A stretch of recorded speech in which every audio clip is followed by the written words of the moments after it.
Hey friends, how's it going?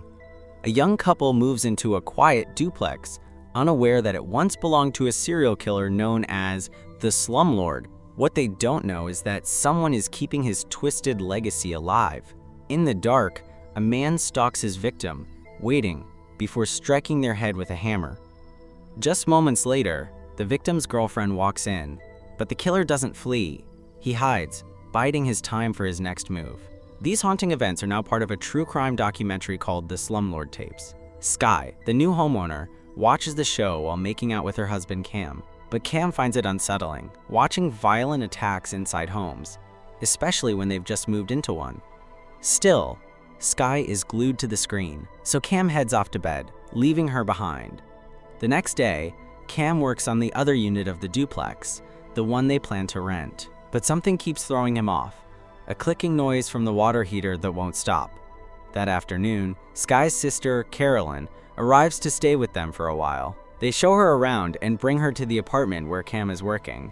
He awkwardly mentions her husband, a sensitive topic, and she quickly shuts it down, saying she doesn't want him to find her. Then she asks how they managed to get the place.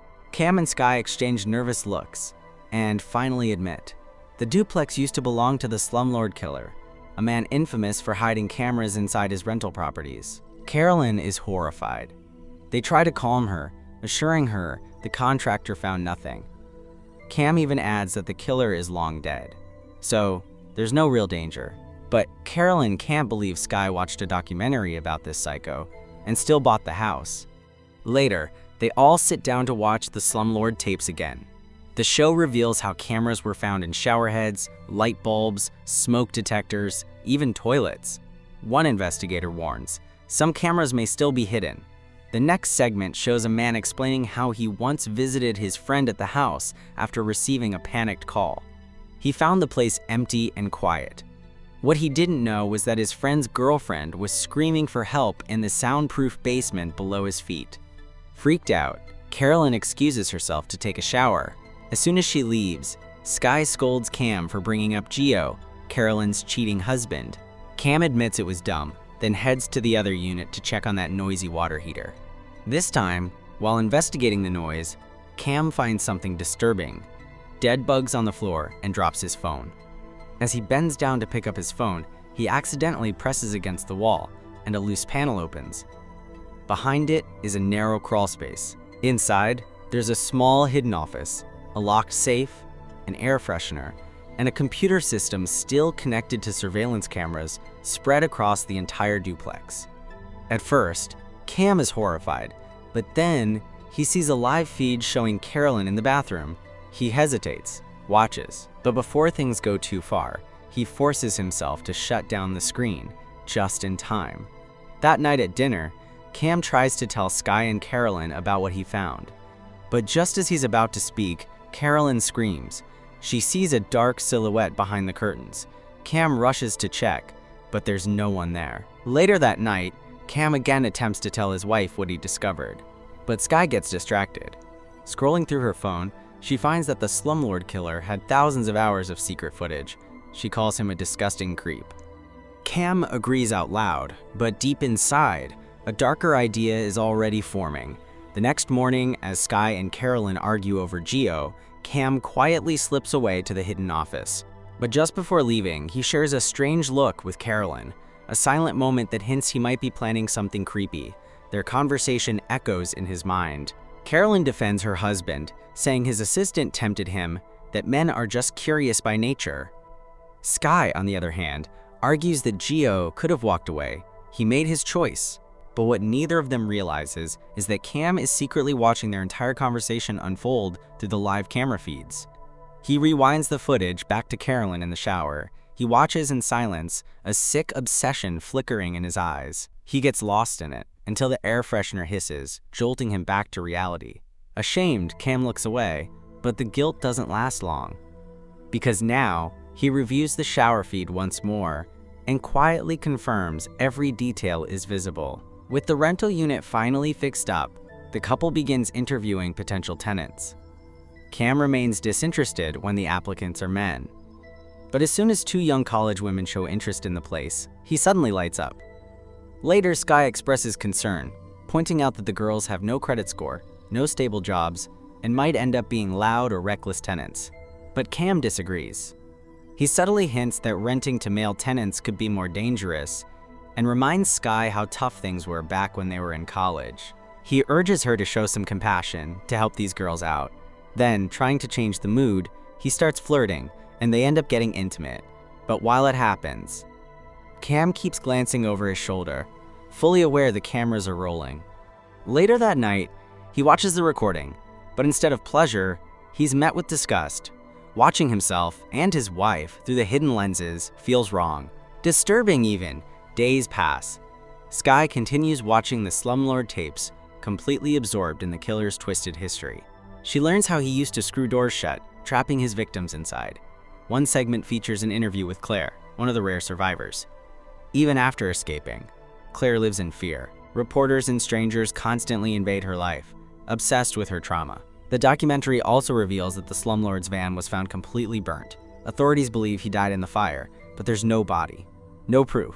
Worse, no one knows if other victims are still unaccounted for. This revelation sends chills down Sky's spine. She's no longer convinced that the killer is truly dead. Sometime later, the new tenants, Amber and Ren, finally arrive. Cam eagerly rushes out to help them carry furniture, forcing friendliness that feels off.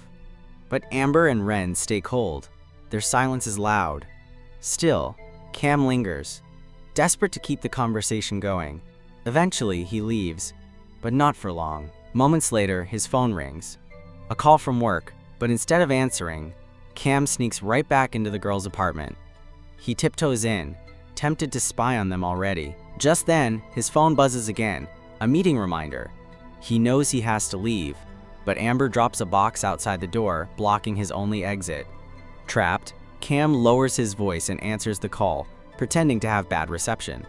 As he speaks quietly, his eyes drift, and then he sees Ren undressing in the next room.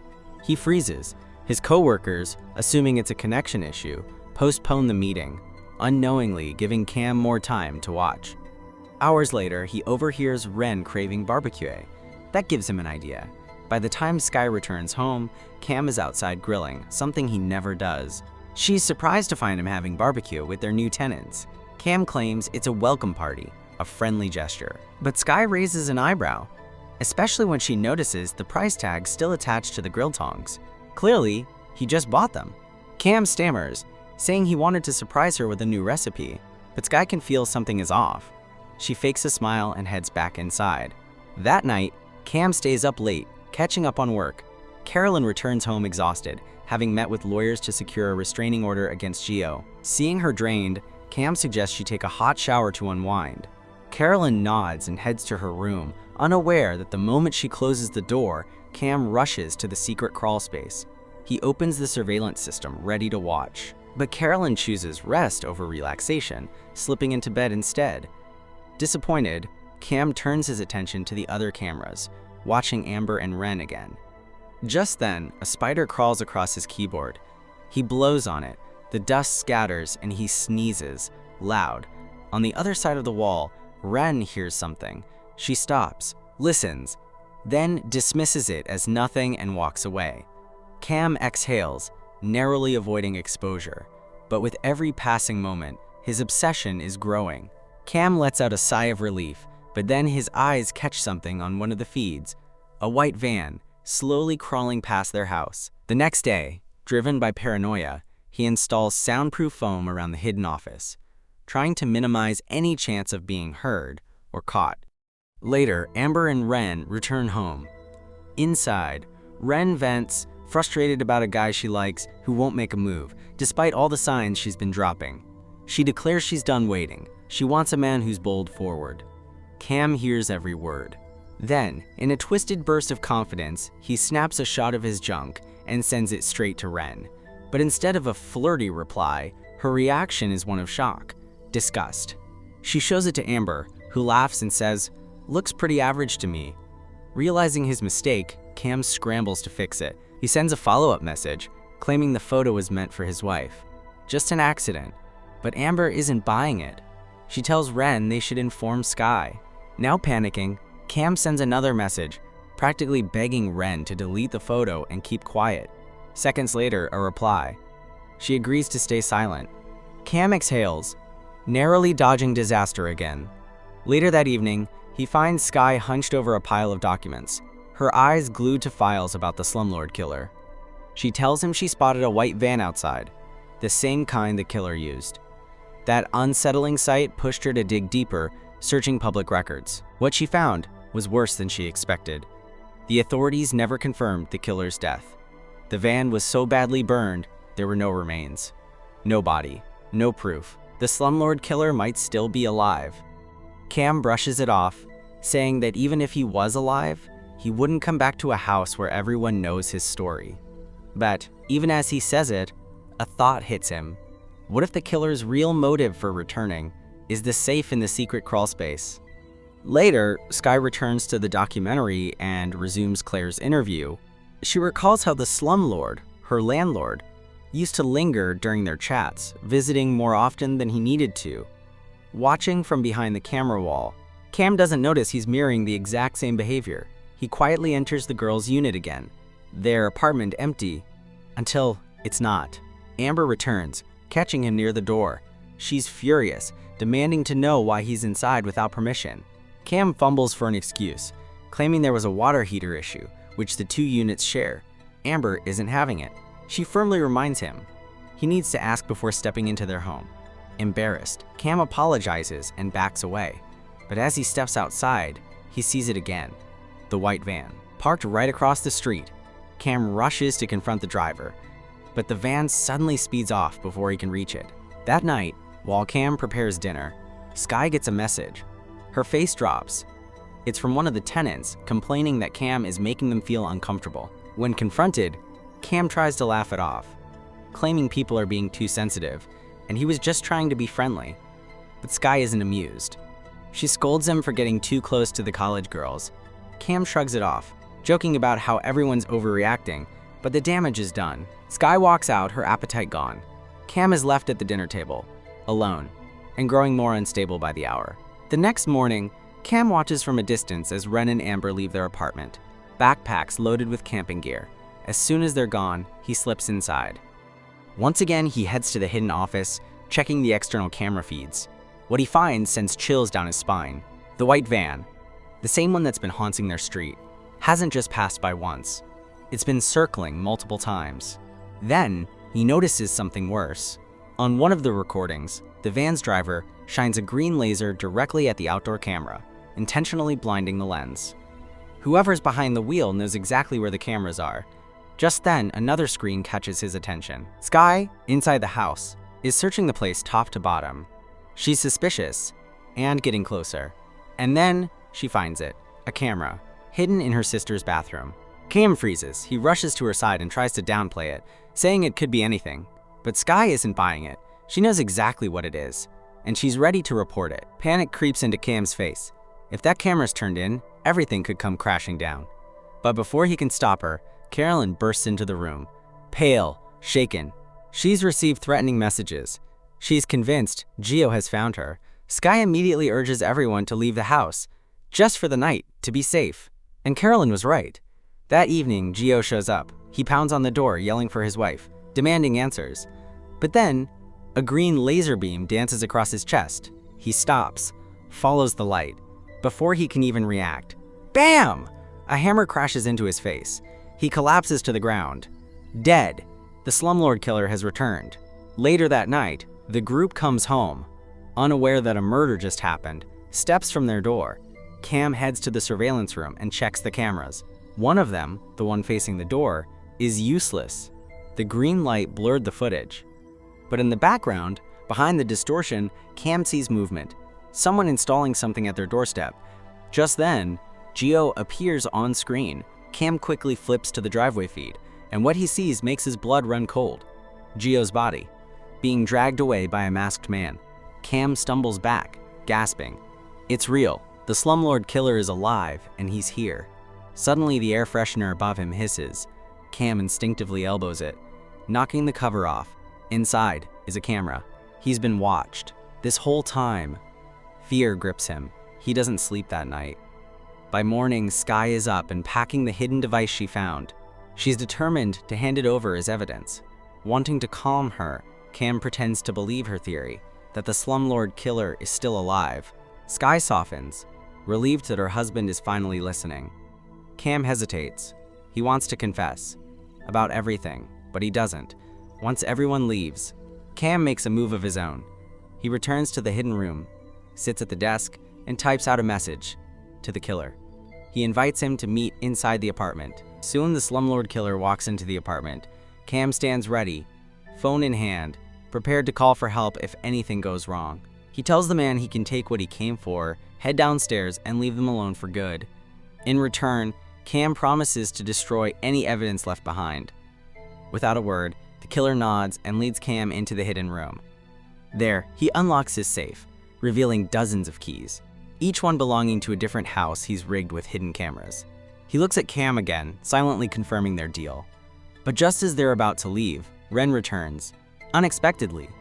She blocks the hallway. Cam panics. If she screams, the killer might strike again. He rushes out, trying to stop her, but the moment she sees him crawling out of the closet, she recoils in horror. Cam begs her to go, swearing he'll explain everything if she just leaves now. Before he can say more, the killer steps out from behind and knocks them both out. Hours later, Cam wakes up, gagged and tied in the secret room. Through the monitors, he sees Ren, unconscious and bound in the living room, while the killer packs up her belongings to stage her disappearance. When Ren comes to, she struggles toward the front door, trying to escape, but her restraints slow her down. The killer catches her and kills her, all while Cam watches helplessly, screaming behind the gag. At that moment, Sky returns home. The killer spots her. Inside, she casually prepares popcorn, unaware of the horror lurking nearby. When she hears a faint sound at the front door, she checks. Nothing. She returns, only to find her popcorn burning. Sky rushes to open the front door to release the smoke, but it won't budge. A screw driven into the frame. Her eyes widen. He's inside. Panicking, she grabs a knife, but the killer appears and pins her to the table. Cam watches in terror as the killer raises his hammer. Sky twists away, dodging the blow, then kicks him off and slams a pot into his head. But he recovers quickly and manages to bind her hands. With Sky restrained, the killer turns to the camera, staring directly at Cam, knowing he's watching. He packs Sky's bag, trying to make it look like she left on her own. As he removes the screw from the door to take her, Carolyn suddenly appears. She smashes a pot against the killer's head, but he retaliates with a drill, injuring her badly. Sky watches, still tied, as her sister gasps for breath. Desperate, Sky grabs the same screw the killer removed and tears through her bindings. She breaks free and tackles the man to the ground. Then, with the drill in hand, she drives it into his eyes, again and again, until he finally stops moving. The nightmare is over.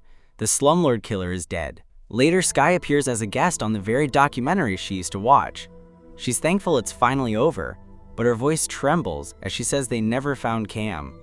She assumes he disappeared, or worse. What she doesn't know is that Cam is still alive, gagged, bound, and trapped inside the secret room. And the soundproof foam he once installed to cover his tracks is now the very thing silencing his screams. If you're new and enjoyed this recap, make sure to give a thumbs up, and I'll see you in the next one. See you later.